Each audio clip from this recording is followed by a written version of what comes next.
സാംസങ്ങിന്റെ Samsung A23 5G എന്ന പുതിയൊരു സ്മാർട്ട് ഫോൺ ഇപ്പം ഇന്ത്യൻ മാർക്കറ്റിൽ ലോഞ്ച് ചെയ്തിട്ടുണ്ട്. ഈ ഒരു സ്മാർട്ട് ഫോൺ 23,000 രൂപ പ്രൈസ് റേഞ്ചിലാണ് വരുന്നത്. ഈ ഒരു വീഡിയോയിൽ നമ്മൾ നോക്കാൻ പോകുന്നത് സാംസങ് A23 5G എന്ന ഫോണിന്റെ ഒരു സ്പെസിഫിക്കേഷൻ അനാലിസിസ് ആണ്.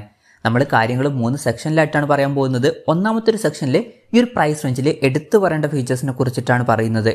രണ്ടാമത്തെ ഒരു സെക്ഷനിൽ ഈ ഒരു പ്രൈസ് റേഞ്ചിൽ വലിയ തരക്കേടില്ല എന്ന് തോന്നിയിട്ടുള്ള ഫീച്ചേഴ്സിനെ കുറിച്ചിട്ടാണ് പറയുന്നത്.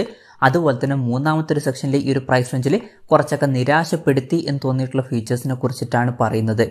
ആദ്യം നമ്മൾ എടുത്തു പറയേണ്ട ഫീച്ചേഴ്സിനെ പറ്റി പറയുകയാണെന്നുണ്ടെങ്കിൽ ഈ ഒരു പ്രൈസ് റേഞ്ചിൽ അങ്ങനെ എടുത്തു പറയേണ്ട ഫീച്ചേഴ്സ് ഉള്ളതായിട്ടൊന്നും എനിക്ക് തോന്നിയിട്ടില്ല.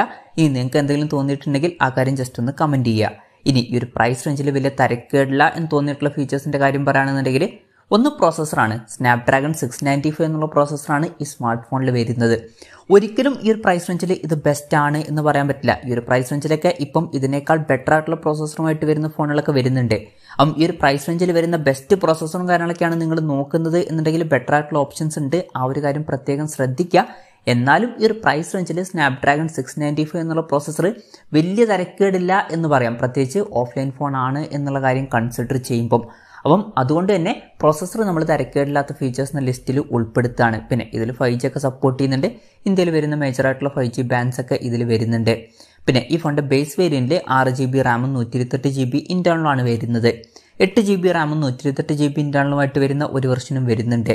പിന്നെ മെമ്മറി എക്സ്പാൻഡ് ചെയ്യണമെന്നുണ്ടെങ്കിൽ ഈ ഫോണിൽ മെമ്മറി കാർഡ് സ്ലോട്ട് കൊടുത്തിട്ടുണ്ട്. മെമ്മറി നമുക്ക് എക്സ്പാൻഡ് ചെയ്യാവുന്നതാണ്.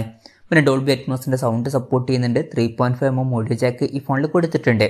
പിന്നെ ആൻഡ്രോയിഡ് 13 ബേസ് ആയിട്ടുള്ള 1UI സോഫ്റ്റ്വെയർ ആണ് ഈ ഫോണിൽ വരുന്നത്.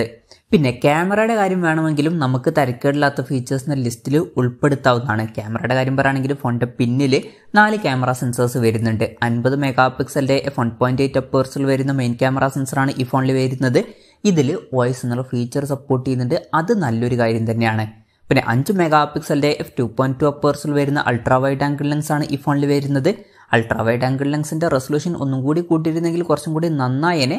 പിന്നെ 2 മെഗാപിക്സലിന്റെ f2.4 അപ്പേഴ്സിൽ വരുന്ന മാക്രോ ലെൻസും അതുപോലെ തന്നെ 2 മെഗാപിക്സലിന്റെ f2.4 അപ്പേഴ്സിൽ വരുന്ന ഡെപ്ത് സെൻസറും ഈ ഫോണിൽ വരുന്നുണ്ട്. ഫ്രണ്ടിൽ 8 മെഗാപിക്സലിന്റെ സെൽഫി ക്യാമറയാണ് കൊടുത്തിരിക്കുന്നത്. ഫ്രണ്ടിൽ കുറച്ചും കൂടി ബെറ്റർ ആയിട്ടുള്ള റെസൊല്യൂഷൻ കൊടുത്തിരുന്നതിൽ കുറച്ചും കൂടി നന്നായേനെ. എന്തായാലും ക്യാമറ ഫീച്ചേഴ്സ് നമ്മൾ തരക്കേടില്ലാത്ത ഫീച്ചേഴ്സ് എന്ന ലിസ്റ്റിൽ ഉൾപ്പെടുത്തുകയാണ്. ബാറ്ററിയുടെ കാര്യം പറയുകയാണെങ്കിൽ 5000 mAh ബാറ്ററിയാണ് ഈ ഫോണിൽ വരുന്നത്. 25 വാട്ടിന്റെ ഫാസ്റ്റ് ചാർജിങ് സപ്പോർട്ടാണ് ഇതിൽ വരുന്നത്. ഈ ഒരു പ്രൈസ് റേഞ്ചിൽ ഇതിനേക്കാൾ ബെറ്റർ ആയിട്ടുള്ള ചാർജിങ് സ്പീഡുമായിട്ട് വരുന്ന ഫോണുകളൊക്കെ വരുന്നുണ്ട്. അപ്പം ഈ ഒരു പ്രൈസ് റേഞ്ചിൽ ഒരിക്കലും ഇത് ബെസ്റ്റ് ആയിട്ടുള്ള ഒരു ചാർജിങ് സ്പീഡൊന്നുമില്ല. എന്നാലും നമ്മൾ തരക്കേടില്ലാത്ത ഫീച്ചേഴ്സ് എന്ന ലിസ്റ്റിൽ ഉൾപ്പെടുത്തുകയാണ്. പിന്നെ Type-C ചാർജിംഗ് പോർട്ടും ഇതിൽ കൊടുത്തിട്ടുണ്ട്. പിന്നെ ഈ ഫോണിൽ സൈഡ് മൗണ്ടഡ് ഫിംഗർ പ്രിന്റ് സെൻസറാണ് വരുന്നത്. അതും നമ്മൾ തരക്കേടില്ലാത്ത ഫീച്ചേഴ്സ് എന്ന ലിസ്റ്റിൽ ഉൾപ്പെടുത്തുകയാണ്. ഫോണിന്റെ വെയിറ്റ് വരുന്നത് ഏകദേശം 197 ഗ്രാം ആണ്. തിക്നെസ് വരുന്നത് 8.4mm ആണ്. പിന്നെ ഈ ഫോണിന്റെ ലൈറ്റ് ബ്ലൂ, ഓറഞ്ച്, സിൽവർ എന്നീ കളർ വേരിയൻസ് ആണ് ഇപ്പം ഇന്ത്യൻ മാർക്കറ്റിൽ ലോഞ്ച് ചെയ്തിരിക്കുന്നത്. അതുപോലെ തന്നെ ഡിസ്പ്ലേയുടെ കാര്യത്തിൽ 120 Hz റിഫ്രഷ് റേറ്റ് സപ്പോർട്ട് ചെയ്യുന്നുണ്ട്. അതും ഈ ഒരു പ്രൈസ് റേഞ്ചിൽ സാധാരണ കാണുന്ന ഒരു ഫീച്ചറാണ്. ഇനി ഈ ഒരു പ്രൈസ് റേഞ്ചിൽ കുറച്ചൊക്കെ നിരാശപ്പെടുത്തി എന്ന് തോന്നിയിട്ടുള്ള ഫീച്ചേഴ്സിന്റെ കാര്യം പറയുകയാണെന്നുണ്ടെങ്കിൽ ബാക്കി ഡിസ്പ്ലേ ഫീച്ചേഴ്സ് ഈ ഒരു ലിസ്റ്റിൽ നമുക്ക് ഉൾപ്പെടുത്താവുന്നതാണ്. ഇതിൽ 6.6 ഇഞ്ചിന്റെ ഫുൾ HD+ ഡിസ്പ്ലേ ആണ് വരുന്നത്. ഇതിൽ LCD പാനലാണ് ഉപയോഗിച്ചിരിക്കുന്നത്. 23,000 രൂപ പ്രൈസ് റേഞ്ചിലൊക്കെ നമ്മൾ ഒരു ഫോണിൽ AMOLED ഡിസ്പ്ലേ ആണ് എക്സ്പെക്ട് ചെയ്യുന്നത്. എന്നാൽ ഈ ഫോണിൽ LCD ഡിസ്പ്ലേ മാത്രമേ വരുന്നുള്ളൂ. അതുമാത്രമല്ല ഫോണിന്റെ ഫ്രണ്ടിൽ വാട്ടർ ഡ്രോപ്പ് നോച്ച് ഡിസൈനുള്ള നോച്ചാണ് വരുന്നത്. ഈ ഒരു പ്രൈസ് റേഞ്ചിലൊക്കെ ഇപ്പം നമ്മൾ പഞ്ചോൾ ഡിസൈനും കാര്യങ്ങളൊക്കെയാണ് എക്സ്പെക്ട് ചെയ്യുന്നത്. എന്നാൽ ഈ ഫോണിൽ അതും വരുന്നില്ല.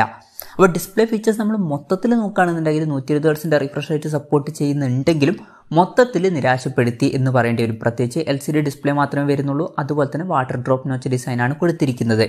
പിന്നെ ഈ ഫോണിൽ നിരാശപ്പെടുത്തി എന്ന് തോന്നിയിട്ടുള്ള മറ്റൊരു കാര്യം സിംഗിൾ സ്പീക്കറേ ഇതിൽ വരുന്നുള്ളൂ. ഈ ഒരു പ്രൈസ് റേഞ്ചിലൊക്കെ നമ്മൾ ഡ്യുവൽ സ്റ്റീരിയോ സ്പീക്കേഴ്സും കാര്യങ്ങളൊക്കെ എക്സ്പെക്ട് ചെയ്യുന്നുണ്ട്. അപ്പോൾ ഇതൊക്കെയാണ് ഫീച്ചേഴ്സിനെ പറ്റി പറയാനുള്ള കാര്യങ്ങൾ. പിന്നെ വിലയുടെ കാര്യം പറയുകയാണെന്നുണ്ടെങ്കിൽ ഈ ഫോണിന്റെ 6GB റാം വെർഷന്റെ വില വരുന്നത് 22,999 രൂപയാണ്. അതുപോലെ തന്നെ 8GB റാം വെർഷന്റെ വില വരുന്നത് 24,999 രൂപയാണ്. ജനുവരി 20 മുതലാണ് ഫോണിന്റെ സെയിലും കാര്യങ്ങളൊക്കെ സ്റ്റാർട്ട് ചെയ്യുന്നത്. ഓഫ്ലൈൻ ഷോപ്പുകളിലൊക്കെ ആ ഒരു ദിവസമായിരിക്കും ഈ ഫോൺ എത്തുക. പിന്നെ SBIയുടെ അതുപോലെ തന്നെ IDFCയുടെ കാർഡ് യൂസ് ചെയ്യുകയാണെന്നുണ്ടെങ്കിൽ 2000 രൂപയുടെ ഓഫും കാര്യങ്ങളൊക്കെ ലഭിക്കുന്നതായിരിക്കും. പിന്നെ എടുത്തു പറയേണ്ട ഒരു കാര്യം, ഇതൊരു ഓഫ്ലൈൻ ഫോണാണ്. അതായത് പുറത്ത് ഷോപ്പുകളിലും അതുപോലെ തന്നെ ഓൺലൈൻ ഷോപ്പിംഗ് സൈറ്റുകളിലും ഈ ഫോൺ നമുക്ക് ലഭിക്കുന്നതായിരിക്കും. പിന്നെ A സീരീസിൽ വരുന്ന ഒരു ഫോണാണ്. അത്യാവശ്യം നല്ല സെയിലും കാര്യങ്ങളൊക്കെ നടക്കാൻ ചാൻസ് ഉള്ള ഒരു ഫോണും കൂടിയാണ്. എന്തായാലും ഓവറോൾ നോക്കുകയാണെന്നുണ്ടെങ്കിൽ സാംസങ് A23 5G എന്ന ഫോണിൽ ഈ ഒരു പ്രൈസ് റേഞ്ചിൽ അതിന് മാത്രം മികച്ച ഫീച്ചേഴ്സ് വരുന്നുണ്ട് എന്നൊന്നും പറയാൻ പറ്റില്ല. ഇപ്പോൾ ക്യാമറയുടെ കാര്യത്തിൽ OS എന്നുള്ള ഫീച്ചർ സപ്പോർട്ട് ചെയ്യുന്നുണ്ട്, അത് നല്ലൊരു കാര്യം തന്നെയാണ്. ബാക്കി ഫീച്ചേഴ്സൊക്കെ ഈ ഒരു പ്രൈസ് റേഞ്ചിൽ അത്ര മികച്ചതാണ് എന്നൊന്നും പറയാൻ പറ്റില്ല. ആവറേജ് ആയിട്ടുള്ള ഫീച്ചേഴ്സാണ് പല ഫീച്ചേഴ്സും. അതുപോലെ തന്നെ നിരാശപ്പെടുത്തിയിട്ടുള്ള ചില ഫീച്ചേഴ്സും വരുന്നുണ്ട്. ഡിസ്പ്ലേയുടെ കാര്യം നിരാശപ്പെടുത്തി എന്ന് പറയാവുന്നതാണ്. അതുപോലെ തന്നെ സിംഗിൾ സ്പീക്കറൊക്കെ ഇതിൽ വരുന്നുള്ളൂ.